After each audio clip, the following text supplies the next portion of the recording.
All right. What's going on, everybody? My name is Nick, And my name is Dave. and this is the deep dive, and we are in week 4 of our Retold series that Dave started off, and I had the honor to kind of be the closure, as I referred to it in the sermon, Yeah, because I'm a big baseball fan, as you know, and we were yeah, talking about Daniel the Lion's Den. right. We were. It looks like maybe we should explain we're in very different environments today. Not in the Yes, studio. I'm actually in my home office. You're in your island paradise out there. I'm at St. Simon's finishing up. So let's get into this. All right. All right, let's do it.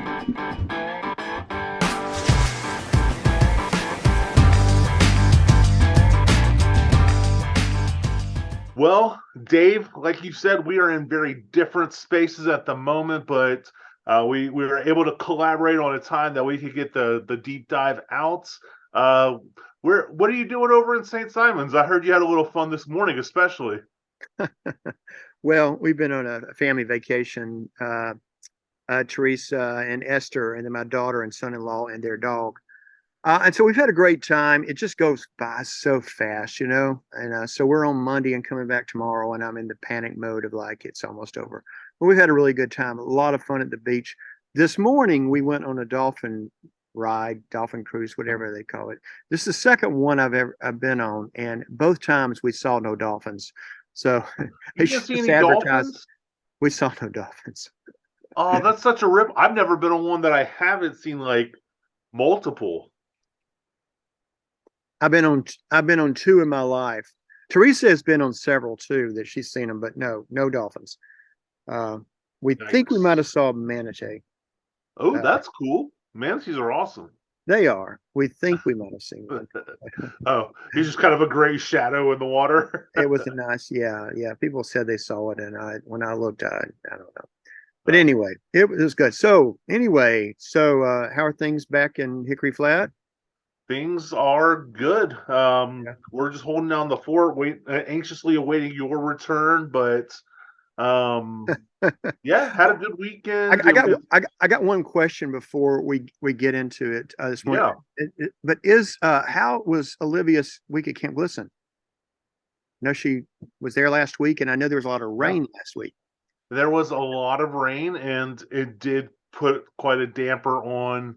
I think her overall experience. They had some issues where they had water coming into where they were sleeping, so her Ooh, sleeping bag got wet early, and because it rained so much, it was hard to get anything like fully dry. But I think overall, she definitely had the outpost experience. If you're familiar with Glisten, I've which is always went to Pioneer when I was at Glisten, so I never did do the camping thing. So she's okay, got yeah. to So do that. it's designed to be a little more rustic. So she definitely kind of got that rustic, campy feel. But I think she'll try Village next time if she goes Village, there. that's what it is. Village, yeah, yeah. I always had a great time for that. I did it for like 6 years, and just wonderful. as, Really. as a camper, or did you go as like Oh no, a? no, as a camper. No, I Oh, never cool. worked there. So I got to watch my movement here because I will shake the computer. Shaking it up a little bit. Yeah. So Nick, we're kind of in sitting in two different places. I mean, Yes. both literally, but also in the terms of the way we usually do the podcast, because you preached this week, and I so I'm did. going to kind of sit back and kind of lead us through it and tell us, give us an overview of your sermon, and then let's break down some of the talking points. All right, We do that sounds good. that? Really, the main thing I hit on was the story of Daniel in the lion's den. I read a lot of the scripture, and it was actually for a reason, not just to tell the whole story, but to really set the scene on the life that Daniel lived before the lion's den. Mhm. It talks in several places of how much of a man of character he was. But if you really look at the whole book of Daniel, you see about 70 years of this man's life of him just kind of showing little bits of faith here and there. We see about 5 or 6 main instances of a 70 or 80-year life of him really showing extraordinary faith that's recorded. Obviously, he was a man that kept it along in between the times. But I Hmm. kind of started off by talking about a baseball pitcher. His name is Don Sutton, who Yeah, we pitched all for. remember Don Sutton back in the '90s as a Yeah, broadcasting. everybody knows Don Sutton around Yeah, here. But he was never a pitcher that had any huge accolades. He had one 20-game win season in his whole career, and only in 1 year did he lead any statistical category, and that was in ERA. But he was also like the 31st pitcher of all time to ever get to 300 wins, which is a huge feat as a pitcher. Not many get yeah. there. So, Is he in and the Hall of Fame? I actually don't know. We could probably do a quick Google search and find that out. But I think I um, remember that he was. I think that might have happened when he was on the Braves broadcast team. But yeah, I know he's in deserves the to be. Braves Hall of Fame for sure. Yeah. Um, but yeah, so he Don Sutton really kind of characterized his skill set as nothing out of the ordinary. But he called himself like he just got the job done. He said, "I've just always gotten the job done," and I kind of referred to it, or Max Lucado, I referred to a Max Lucado interview where he kind of referred to him as the family sedan of pitchers on the mound.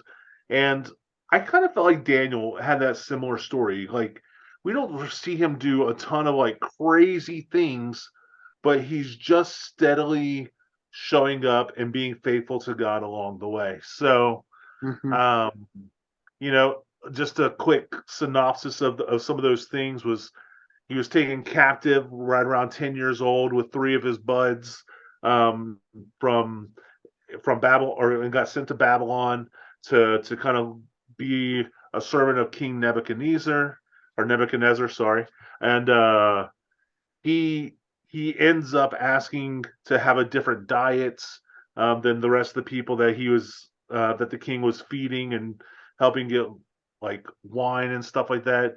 He didn't want to defile his body, so he asked if he could just be put on a vegetable and water diet. And he was like, "Hey, and my three friends will do it too." And those three friends actually have another pretty popular story that you probably could have thrown in this series if you wanted to, Yeah, with Shadrach, Meshach, and Abednego. they were But they were just 10. I don't think I I knew think that. so. Well, I don't think I knew that. Yeah. That's young. I think that's right. It was like that, or like right at that really early teenage time. Yeah, Um, so got taken captive. He asked his buds if they want to do the diet as well. I made a joke Sunday morning, like I do wonder if Shadrach, Meshach, and Abednego were happy that he kind of tagged them along with him, because yeah. maybe they really liked the wine. But who knows? Well, at 10 years old, yeah, probably Yeah, that's true. That's a good didn't point. That's a good point. buy Um, anything. Yeah, to kind of keep it rolling. The next couple of times we see him, he's interpreting dreams for some really troubled kings at the time. He interprets writing on a wall for a king who was scared. And then we talk about the Bible story that we refer to of Daniel in the lion's den, where um, basically his peers were really jealous of him and kind of mhm, tricked the king into writing a new decree where people could only worship him for 30 days, just enough time for them to catch Daniel still praying to God three times a day like he always did. And Daniel essentially gets put into the lion's den, and the king really tried to work to not have Daniel go in the lion's den, but it was to no avail after all that. But really, I think the main thing we see is how faithful Daniel was even before the lion's den. And that's where I kind of started off, is like, how do we be faithful? And really starting with Daniel, noticing that he served where God kind of just put him. Um, and I guess I kind of have some questions for you, Dave, is that we recognize that Hickory Flats is a changing landscape, and it has been for a while.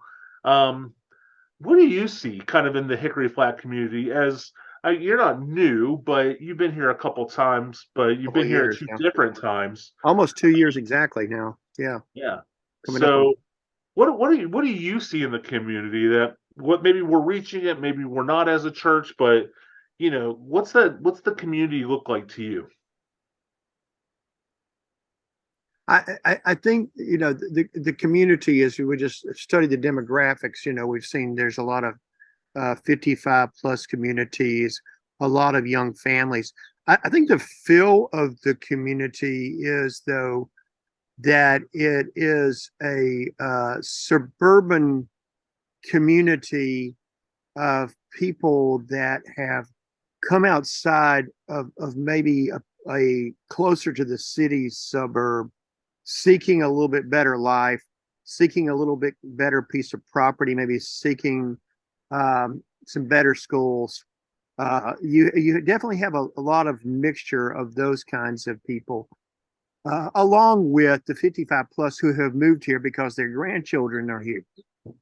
And then thrown in there, and you made reference to this on Sunday, is the old timers. And there's not a lot of old time Cherokee County Hickory Flat people that have been here for their whole life. There's some, but There's a few of us. most everybody's from someplace else, right? That's right. Yeah, I mean Yeah. it has it I'm 38 years old and it's changed a lot in that 38 years at Yeah. least.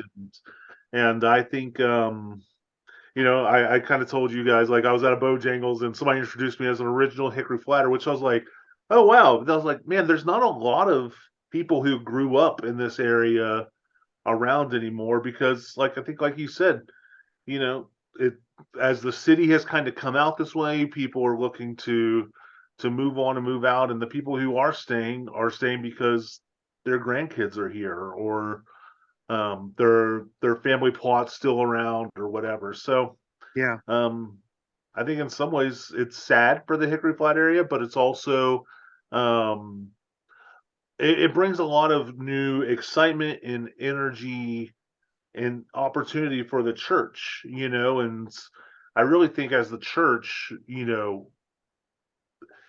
we can't just look back at what we've always done Yeah. because who's here now is very different than what it was 10, 15 years ago even. And I think that's another context to speak to because the landscape of church has changed, kind of all over the country uh, with over the last 20 or 25 years.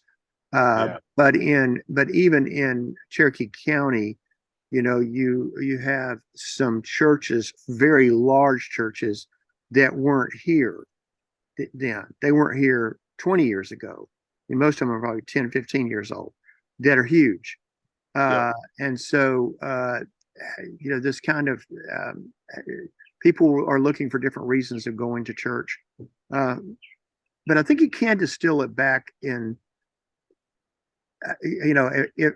and I'm just taking a shot at it. But I do think that there are people that are mostly here that are looking for a better life for their family. They've moved here because they sense this would be a place that would be more about community, with the schools, with uh, maybe a little bit better piece of property, maybe safer.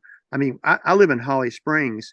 When I moved here, I moved from a city that was listed on the. I mean, and who does these surveys? I don't know, but like that year, Holly Springs was the safest town in Georgia to live in. So, I do think there's a certain amount of that's what people are seeking here. And I'm not sure that's where you want me to go with this, but that's Well, no, that's I think it speaks well to just the changing area. yeah, And, I think if we take from the story of Daniel, we see that he served right where he was. And one of the points I made pretty early to the church was just that I don't think it's a mistake that we're here as individuals, but also collectively as a church, that we're right where we're at and trying to figure out what needs to be done at that time. As I talked about the story of Daniel, he was seen doing a few different things and even rising the ranks, becoming prime minister and stuff like that. He played several roles. In even though it wasn't crazy out there or crazy big, some of the stuff that he was doing, he was faithful to where he was. And just saying, like, how do we as a church be faithful to where we are? And Where we are that's and where we really are right now, not where we wish we were or where we were 20 years ago. Yeah, I hear that's an excellent point.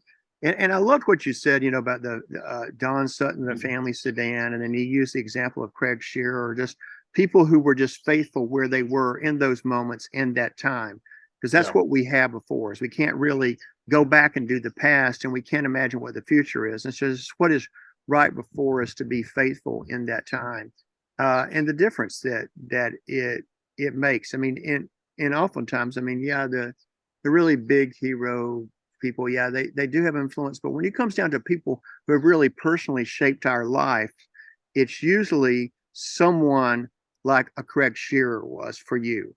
And that's the yeah, way it's been for absolutely. my life. Yeah, I've had some great teachers, and I'm sure you have too. I've sat under some great, and they influenced me in a moment. But the person that walked with me day by day with those people that I saw God's faithfulness being lived out within. Yeah, and I think, like, Yeah. speaking of Craig, as a teenager, he called me at an early spot and found a space for me. But then also as, like, early in my youth ministry, he mentored me on how to do it and how to live in that. It wasn't just the experience or whatever that he was like, ah, you've been in it, you know what to do. He truly mentored me along the way. And but I was just another kid that showed up in his group. Do you know what I mean? Hmm. He just met me right where I was, and just popped in. So I always think that's such a cool way to think about it. Have you is there somebody particular you can think of that just kind of caught you along the way that really meant something in your life? Yeah, I think there's several. I mentioned, actually, I did a sermon on him when you said that. I was thinking about back to my youth experience was this guy named Robert Paulson, Mm. who I really don't know where he is. I hope he's still alive. He wasn't that much older than we were, but he came. He worked for the Parks Department. We were in Gwinnett County near Lake Lanier, and so he loved the outdoors. But it was at a time where, for whatever reason, we didn't have a youth director. We usually had a part-time youth director, but so he sort of assumed that role, I think on a volunteer basis. And a number of things that he did with us. I mean, like he was our Sunday school teacher. Really wasn't Yeah. youth. He would play basketball with us and go to movies with us, and he did things with us outside of that. Would take us hiking. That's where I really fell in love with hiking. But here's the thing: he was a terrible Sunday school teacher. I could not begin to tell you he loved Jesus, and that was very sure. But I can't tell you one thing. We had many leaders who told stories and gave lessons that I can remember. I can't remember anything except that we loved him and we tolerated how boring he was with his lessons because he was such a wonderful guy. And so, So you kind of just put up with it. and I think you just say that to people that might not get into like volunteering in whatever ministry, but let's say children and youth ministry, because they think, well, I'm not a great teacher, I don't have those gifts.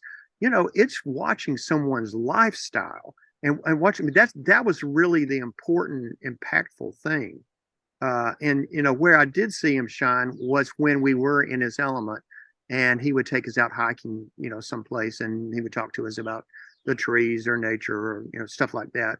I did learn those kind of lessons from him, but as far as just like Bible teaching, that wasn't his thing, really. But yeah, Craig was there for you. He was very much there for me. Yeah. He was that guy that was very impactful in my early walk, especially. But I challenge you listening out there or watching or whatever, to think about that person for you, or who's somebody that you have seen just be faithful to the call that they've been put in where they're at. It doesn't have to be a youth minister or a pastor. It could be somebody who just did life with you for a while. It could be a coach. It could be a teacher. It could just be even somebody that you saw in the grocery store that made impacts you every time you went into it or something like that. Yeah. But just think about those people because I think they tell us a lot about, or they show us a lot what it means to be faithful where you're at. And I don't think we need to look too far past where we are in order to be serving God. And I think we already have the gifts and talents and the ability to do so right where we are. You know what I What, mean? yeah, one of the points that I love that you made, I really hadn't thought about it, but like if you start thinking about the iconic stories in the Bible, that's why we chose Daniel on the line, right? You Hmm. think about that event, but really when it breaks down to it, there's not that much about it, if Yeah, anything, really about his time. I mean, he went in there and we know that God, you know, shut the lion's mouth, but we don't really have any other details. But yet he's known for this one event when really it was the faithfulness of his whole life that really made for this maybe one iconic event to have even taken place. right. Does that make sense? Yeah, Yeah, yeah, it does. It does, and that's why I threw it in there. Because yeah, I think oftentimes, and that's really kind of where I closed. Even is just that, um, a lot of times we want to see God in the big ways. We're focused on like, why can't I have the burning bush experience, or why can't I have these big experiences that are told over and over in the Bible? But all these people had a very common trend is that they had significant faith for a long time in God, and I think these people were put sometimes in these situations because of the faith they expressed along the way. right, They were able to lean on God and trust God in such dire circumstances yeah, where I think there are circumstantial things for many of us if we're truly honest with ourselves. Like there might be some circumstances that would pull us away from faith. Not that we're not working on it and trying, but I think if all of us, if we're honest for a second, what might take us away. But these people in the Bible have just, and they're not like just people created only to do this. They're people like us who just walked through life and had extraordinary faith and and most of uh, their life is the in between, not by in the the in work, between. And yeah, from that the is work something that thing they has did stuck or with me ever since you. Oh, sorry, that is something that stuck with me ever since you said it was this in between because I think about even my Christian walk. I've had these like high points right, and I've had some of these low points, but it's the in betweens that have all prepared me for the highs and lows, if that makes sense. Sometimes it was setting me up to experience God at a high level. Sometimes it was preparing me to stand firm in my faith at the low levels. Do you know what I mean? But it's these in betweens that were setting me up. Does it make yeah. sense? And no, 100%. I mean, and that's exactly where I would say it's like in most of our lives, we will have highs and lows. Yeah. And in most of our lives of faith, that'd be the same. And so I'm not going to say that you're never going to have those mountaintop experiences because thank God we do have them and they can get us through some low times just by remembering them how faithful God was it. But the reality is, most of the time, it's in between. It's in the day to day. And the faithfulness of Daniel, and really a lot of the characters in the Bible, is in those in betweens. And that's really what we should be emulating, not to have the faith so that we could go in the lion's den. You get that kind of faith by living it day to day to day. Then when the lion's den comes along, we're able to face that. If we were just like looking for it, I'm not sure we get there. Does that make sense? Yeah. I mean, I Yeah. honestly I don't want to end up in a lion's den. No, Not gonna lie. no, Don't want to no. go there. Yeah, But I want to be prepared that if there were a circumstance of whatever that lion's den of my life would look like, that I would have the faith to know that I can handle it, yeah. and the faith in God to actually handle it and me walk through it and trust that He's got me taken care of. Well, Nick, it was a great sermon, and I appreciate you doing jumping in and taking the week. And you're a great preacher, a great leader, and I know people appreciate it, and they need to hear from you more. I mean, they really do because you've got a word to bring. But it really did free me up to be able to have a few days away with my family, and that's important. And I actually probably need to get back to them. They're actually all going to the beach now again. We've loved it in the beach. I'll tell you one other aside. I've always loved like doing the boogie board and body surfing and stuff. And so Yeah. yesterday the waves were fantastic.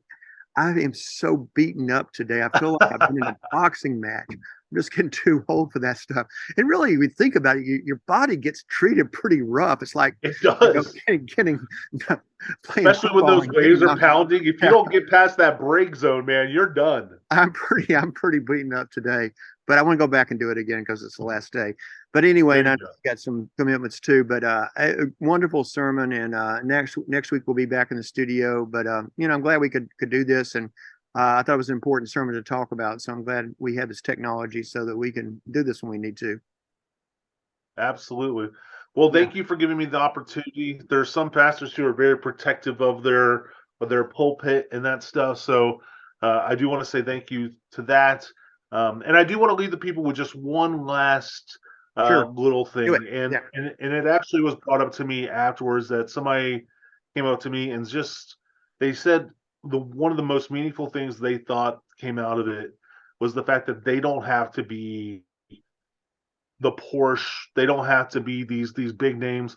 That they can be somebody who is steadily just showing faith right where they're at. Because I think sometimes we have that expectation of to be the next big missionary or the next big spokesperson in women's ministry or men's ministry or whatever.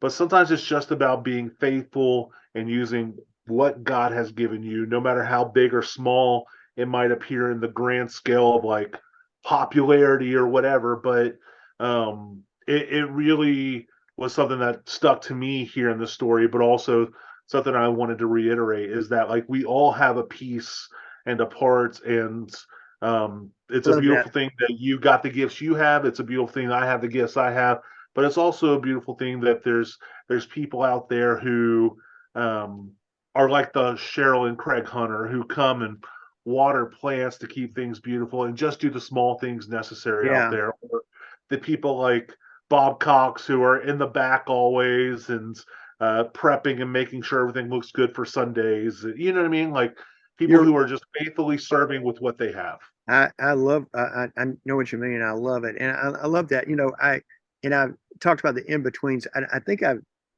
thrown this out at staff meeting too, but really, I think my wife particularly likes it when I use this example. To me, I really kind of appreciate this sort of image of the church as sort of like the island of misfit toys, you know, Yeah, because all of us have our quirks and our brokenness and all of that, but yet we all have great gifts.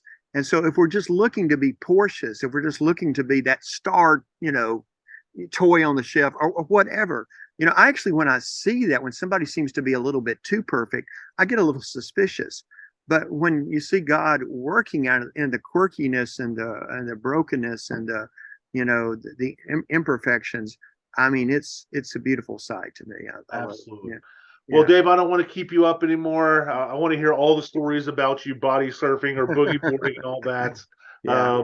Any video proof would be even better. So bring that next week to the podcast. I'd love to see it. But All right. enjoy the rest of your vacation. Have fun and safe travels back. And for the podcast, for you guys who are watching, thank you guys so much for watching.